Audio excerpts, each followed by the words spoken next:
Tekashi 69 has been arrested for violating his supervised release conditions. So federal authorities put conditions on Tekashi 69 in order for him to behave appropriately and avoid jail time, even though he was facing decades in prison, apparently more than 30 years if he was convicted. As part of his plea deal, he was given a cushy agreement whereby he could be out in the community as long as he followed certain conditions, which he has now violated. The specific violations will probably become clearer at a later date.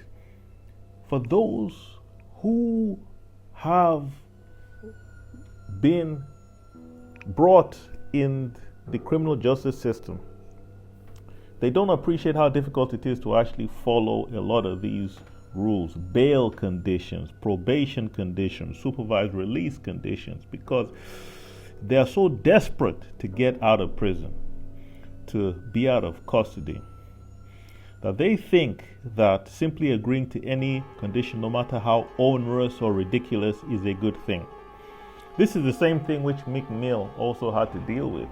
But on the flip side of that, it can actually set them up for failure and cause them to be rearrested constantly for certain violations of court-ordered conditions and pull them into a system whereby they are appearing before a judge for the next 5 to 10 years.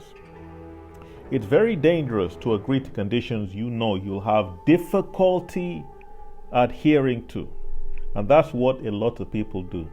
What he should have done in the first instance was, if he felt he could actually beat the case, which he couldn't have, but if he felt he could have, he should have simply taken it to trial.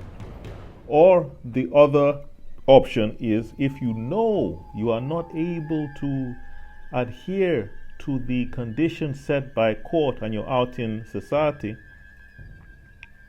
you could also decide to take the custodial sentence, take the sentence in jail, rather than come out and be chased around like a headless chicken by the federal or state authorities.